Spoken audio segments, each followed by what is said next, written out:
September 1987, Lincoln Grove, Illinois. A place so ordinary it could have been anywhere in America.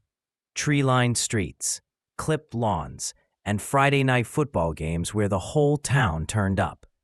But on the night of September 22nd, Lincoln Grove lost its innocence forever.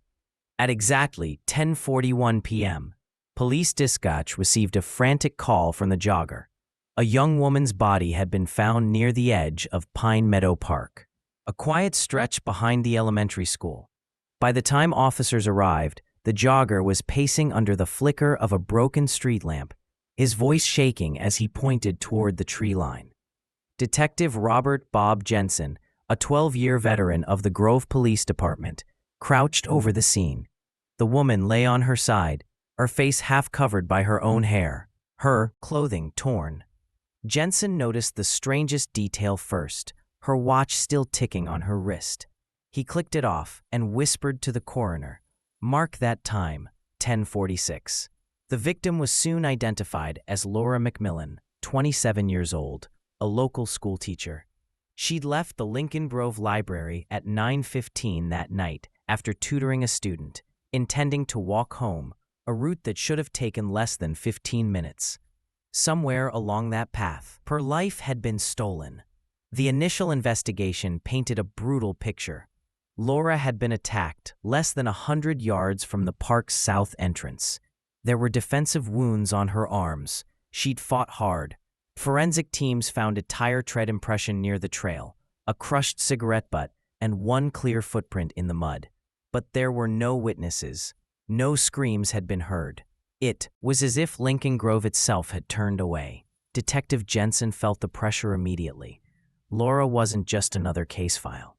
She was the daughter of his old sergeant, a man who'd retired 2 years prior. The department worked around the clock for weeks. They canvassed the area, interviewed every known offender within 10 miles, even brought in state police. Nothing fit. One lead, however, caught Jensen's attention. A blue Chevy pickup seen idling near the library that night.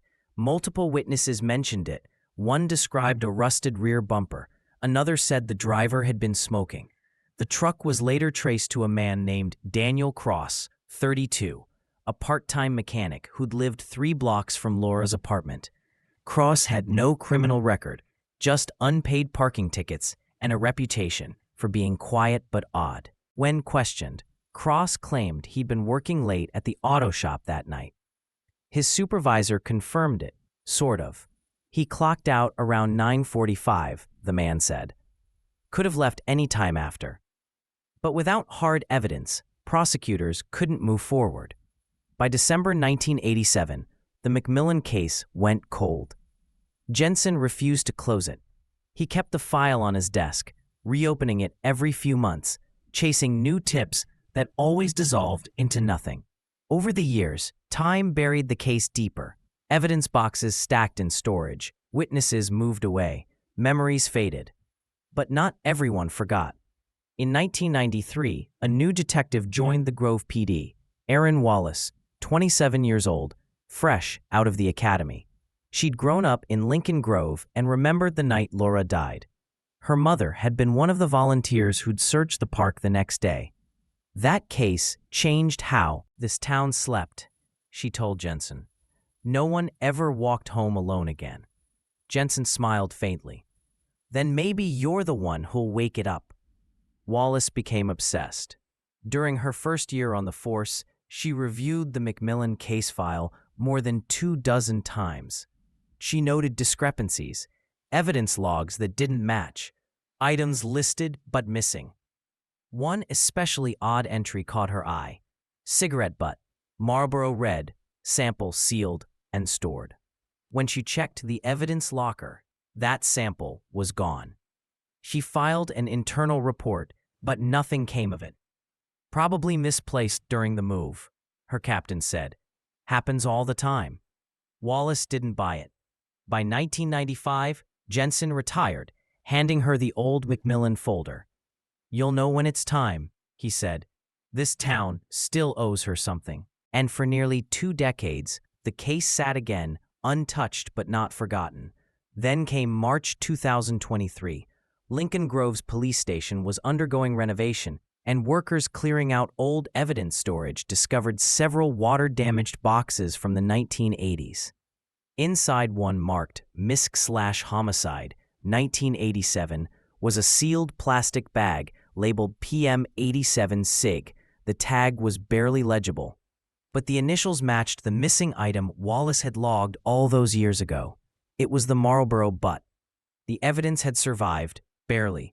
The paper was discolored, but technicians at the Illinois State Crime Lab were able to extract a small DNA sample. Within days, the database returned a match: Daniel Cross. After 38 years, the name from Jensen's original suspect list came roaring back. Detective Wallace, now Lieutenant Wallace, sat in her office, staring at the report. "Cross," she murmured. "It's always been him." Cross was now 68, living in southern Indiana under his own name, retired, divorced, and working part-time fixing lawnmowers. When the Illinois Bureau of Investigation notified local authorities, he didn't resist arrest. In fact, his first words to the officers were chillingly calm. "I figured you'd find me eventually." During interrogation, Cross seemed almost relieved. He told detectives he'd known Laura from the library, where he often stopped by to help with the computers. He claimed they'd talked a few times, nothing more. But when Wallace entered the room, the detective who'd revived the case, his demeanor changed.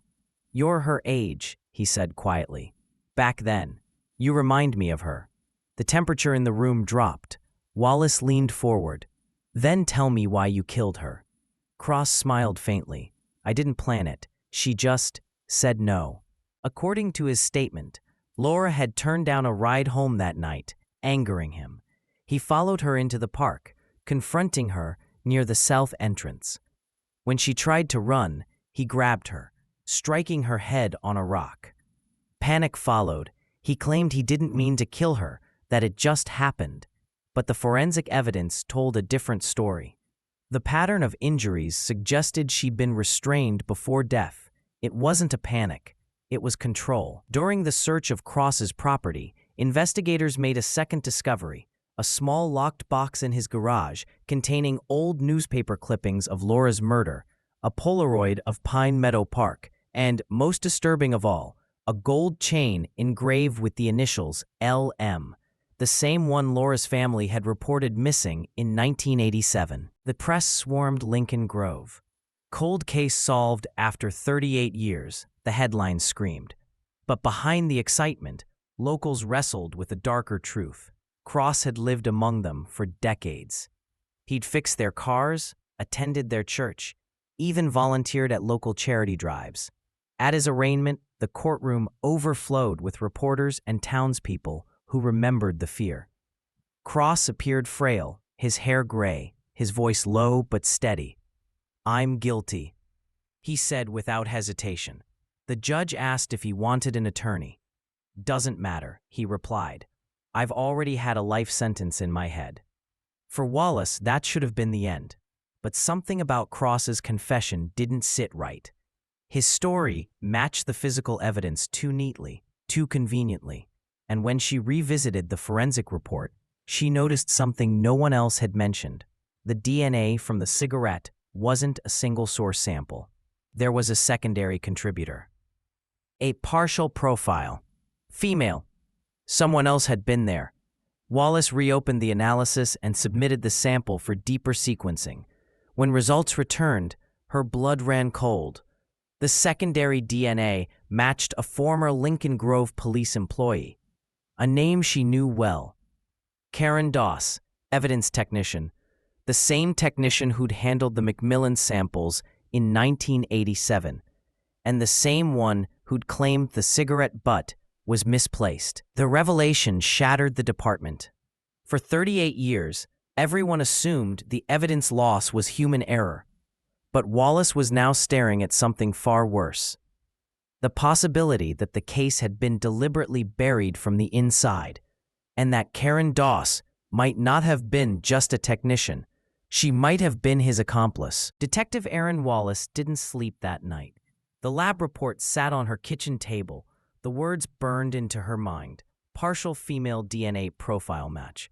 Karen Doss. Karen Doss had retired in 2009 after more than 2 decades with the Lincoln Grove Police Department. She'd been the quiet, diligent type, the kind who remembered everyone's birthday and baked cookies for the evidence room every Christmas. To most of the department, she was harmless. But to Wallace, the report now painted her as something far more dangerous. A gatekeeper who'd controlled what went in and what came out of the evidence vault. At 8 a.m., Wallace called her captain. "We need to reopen the chain of custody files," she said. Someone tampered with the McMillan evidence, intentionally. Within hours, a team from the Illinois Bureau of Investigation arrived to audit the 1987 files. What they found made everyone uneasy. Key evidence had been logged under duplicate numbers. Multiple entries were signed by K. Doss, and several items, including Laura McMillan's missing chain, were listed as released to detective review without any trace of who signed them out. By noon, a warrant was in motion. When agents arrived at Doss's home on the outskirts of town, she didn't seem surprised. Her house was meticulously kept, floral curtains, family portraits, a faint smell of bleach. She greeted them at the door with a calm expression. "I wondered how long it would take," she said softly. "Come in." In her living room, framed photos of police gatherings lined the wall. There she was, beside former Chief Hammond, laughing at retirement parties. Another photo showed her in uniform beside Detective Robert Jensen, the lead investigator in 1987. Wallace froze when she saw it. "You knew Jensen well?" she asked. Doss's eyes flickered. "He trained me." The interview began. Doss denied any wrongdoing at first. "Those logs were messy back then," she said. "We didn't have digital tracking. Paperwork got mixed up. You can't hold that against me." But when Wallace presented the DNA evidence, the color drained from her face. She stared at the report, then at Wallace, her voice trembling slightly. "I didn't kill that girl." "Then how does your DNA end up on the cigarette butt next to her body?" Doss took a long breath. "Because I was there, after." According to her statement, she had gone to Pine Meadow Park the night of the murder, not as a suspect, but as a witness. She claimed Jensen, the original lead detective, had called her to assist with early evidence collection. "He didn't trust the uniforms to do it right," she said. "He wanted it done quietly, before the press showed up." She told investigators she'd arrived at the scene around midnight. Jensen was already there. No backup, no photographer, no coroner. Just him, pacing near the body. "He looked pale," she recalled. "Said the scene was too hot and we needed to wrap it fast." She collected the cigarette butt, the watch, and a small piece of torn fabric. But Jensen, she claimed, took something else. A gold chain he said would be better handled later. "I asked him why he was touching evidence," Doss said. "He told me to mind my job." When asked if she believed Jensen had tampered with the scene, her answer was chillingly quiet. "I think he was covering for someone. I just didn't know who." Wallace's stomach twisted. Jensen, her mentor, the man who'd passed her the file, who dedicated his career to chasing Laura's killer, now sat under the shadow of suspicion. Investigators re-examined Jensen's personnel file. He had died in 2018, 5 years prior, but his record was spotless. Yet buried deep in an archived report, Wallace found a note written in Jensen's handwriting, dated October 12, 1987. "Do not release item PM87 SIG. Hold for private verification." Private verification, not department approved. Jensen had kept the original evidence outside the official chain, and when it resurfaced decades later, his name was nowhere near it.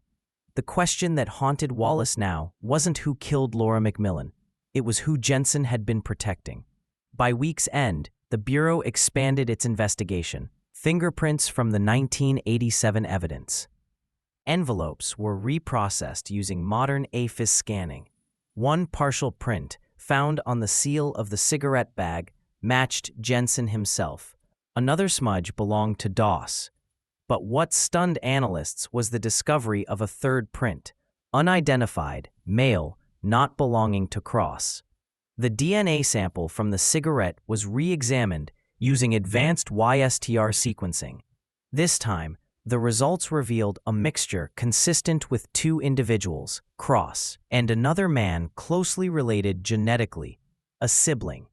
Wallace stared at the lab report, connecting dots that no one else dared to. Jensen had a son, Michael Jensen, born 1965, 6 years younger than Laura McMillan. He'd worked briefly as a patrol officer in Lincoln Grove before leaving the force in 1989, and he'd lived across the street from Laura at the time of her murder. Suddenly, everything aligned. The mentor, who'd seemed obsessed with solving the case, hadn't been chasing justice. He'd been shielding his own son. The evidence fit too neatly to be coincidence. Daniel Cross might have been the one who attacked Laura, but he hadn't acted alone. He'd had help, and when the truth started closing in, Detective Jensen used his authority to bury it with Doss's quiet cooperation. Wallace arranged for Michael Jensen's arrest within 48 hours. He was found in Peoria, working as a private security consultant. When agents approached, he didn't resist, just smiled thinly. "I wondered when my father's ghosts would find me," he said. In the interrogation room, Wallace faced him across the table. "You knew Laura McMillan," she said. He nodded. "Everyone knew Laura. You lived across the street." He smirked. "Yeah, I watched her leave that night. She was always nice to me." Wallace kept her tone steady. "Your DNA was found at the scene." Michael leaned back, silent for a long moment. Then he whispered, "It wasn't supposed to go that far." The confession came out in fragments. He and Daniel Cross had been drinking that night, driving around aimlessly. Cross had been infatuated with Laura for months, talking about her constantly. Michael claimed they followed her as a joke, to scare her. But when Cross cornered her, panic turned to violence. "She was screaming," he said. "I tried to pull him off her. He wouldn't stop. I hit her too, trying to get him away. She hit the ground. After that, she wasn't moving." Michael called his father. According to his statement, Detective Jensen arrived within 15 minutes. He saw the scene, realized what had happened, and made his decision on the spot. "He told me to go home," Michael said. "Said he'd take care of it." The care Jensen provided was methodical. He staged the scene to implicate an unknown transient, manipulated the evidence, and later instructed Karen Doss to relabel key items. When the heat cooled, he destroyed portions of the file, but kept select pieces hidden, perhaps out of guilt. Daniel Cross, unaware of Jensen's manipulation, went on with his life, believing he'd escaped by luck.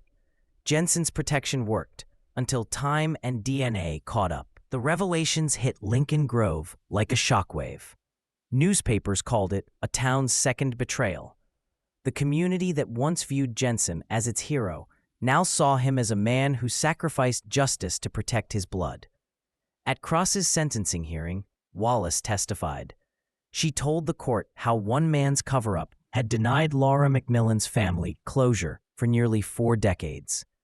Cross received life without parole. Michael Jensen, despite his cooperation, faced 25 years for manslaughter and evidence tampering. When the judge asked if he had anything to say, Michael's voice broke. "I thought he was saving me," he said, "but all he did was make sure I could never leave that night behind." Wallace watched silently. Justice had been served, but not cleanly. There were no heroes left in the story, only survivors. Later, she visited Laura's parents, now in their 80s, to deliver the final report. Laura's mother placed a trembling hand on Wallace's. "You found them," she said. "That's enough." But as Wallace left, she couldn't shake the feeling that Jensen's final act, hiding the cigarette butt instead of destroying it, hadn't been cowardice. It had been atonement, a silent confession from beyond the grave. That night, she opened Jensen's old notebook, the one she'd kept since her rookie year. On the last page, barely visible in faded ink, were the words, "Truth waits longer than guilt." Wallace closed the book and whispered, "And now it's done." The fall of 2024 brought a kind of silence to Lincoln Grove that no one knew how to fill. For nearly 4 decades, the town's darkest question had haunted its streets.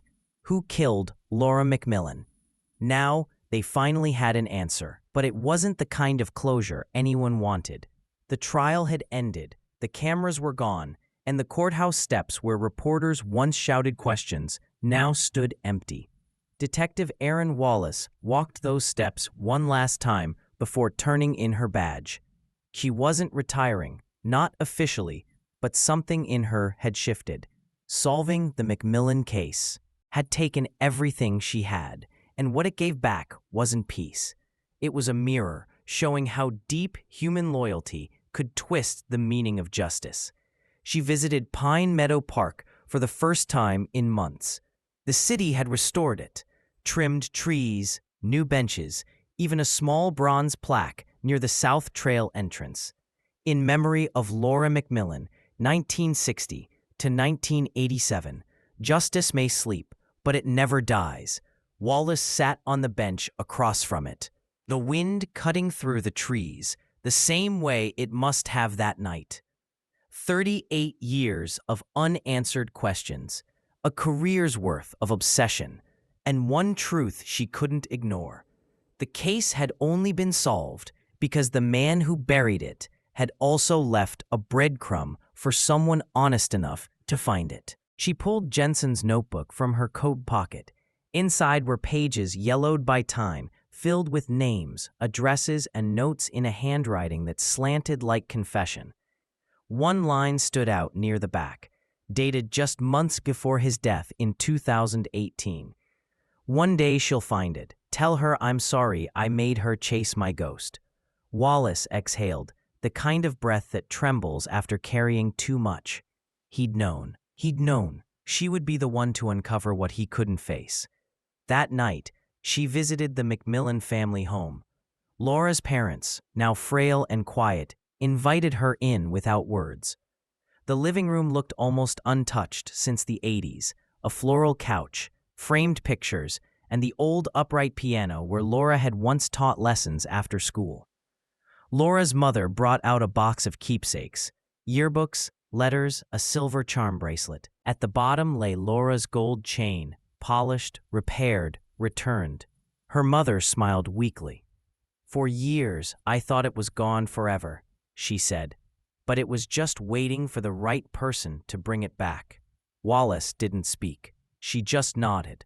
Before leaving, Laura's father stopped her at the door. "You did what they wouldn't," he said softly. "That's all any of us ever asked." Months passed. Lincoln Grove began to heal in small, uneven ways. The old police station, where Doss had once cataloged her falsified entries, was demolished and replaced with a new municipal building. The evidence vault was digitized. Every box was scanned, every file logged. The town even passed what they called the McMillan Protocol, a local ordinance requiring annual audits of cold case evidence. But the real change came from what couldn't be legislated, the way the community started. Looking at one another again. People talked to their neighbors. Kids walked home together in pairs. The ghosts that once whispered through the park had names now, and that made them less frightening. The Illinois State Police honored Wallace that December with the Forensic Integrity Award, recognizing her persistence in exposing departmental corruption. She accepted quietly, wearing a black suit and a small silver pin in the shape of a flame. When the director asked her to say a few words, she stepped to the microphone and spoke not like a detective, but like someone who'd finally learned what truth really costs. "Justice isn't a headline," she said. "It's a heartbeat that refuses to stop, even when the world forgets it's still there." Laura's story isn't just about what was taken from her. It's about what her silence forced us to hear. The crowd stood in silence. Some cried, some simply nodded. After the ceremony, she drove back through Lincoln Grove one last time. The town looked smaller now, like it had aged with the truth. She stopped by Jensen's grave before leaving. It sat at the edge of St. Mary's Cemetery, under a sycamore that shed its leaves in quiet spirals. His tombstone bore no rank, no mention of his years in service, only his name and a short inscription. He tried to make it right. Wallace knelt down, placed Laura's case file beside the headstone, and whispered, "Consider it done." In the months that followed, national media rediscovered the story. Dateline called it a cold case of conscience. Streaming platforms approached Wallace with offers to turn it into a documentary. She declined them all. "If people only remember this as a show," she said, "then we missed the point." Instead, she helped establish the Laura McMillan Foundation, a nonprofit dedicated to funding advanced DNA testing for unsolved Illinois homicides. Within its first year, 3 dormant cases were reopened, one of which resulted in an arrest that had been cold for 29 years. Wallace didn't want credit. She just wanted momentum. "Every box on a shelf holds a voice," she said. "You just have to listen long enough." In early 2025, Wallace received an envelope in the mail with no return address. Inside was a small photograph, a faded Polaroid of Pine Meadow Park taken from a distance. On the back, written in Luking script, "The light's still there. Don't stop looking." No signature, no explanation. But she knew whose handwriting it was: Karen Doss. Doss had been released under a plea deal after assisting investigators, disappearing quietly into anonymity. Some called it leniency. Wallace called it necessary. Without her cooperation, the chain would have stayed broken. She placed the photo on her desk beside Laura's chain, Jensen's notebook, and a badge that no longer defined her life, but still reflected her purpose. The final scene in the documentary adaptation that eventually followed opens in Pine Meadow Park at dusk. The same trail, the same trees, but the fear gone now. A narrator's voice fades in, low and deliberate. For 38 years, a quiet town carried a secret it didn't create but never questioned. It took one woman's persistence to uncover what loyalty tried to bury, and to remind us that truth doesn't need permission to be found. It just needs someone who refuses to stop asking. As the camera pans up over the park lights, a group of children can be seen running down the path, laughing, unafraid. The bronze plaque gleams under the glow of the lamps. Then, the closing words appear on screen, white over black. "Justice delayed, not denied." Dedicated to Laura McMillan and every voice silenced by time. And finally, the familiar outro. This case reminds us justice doesn't fade, it waits. Subscribe to Revealed Crime Cases for more stories where the past finally speaks.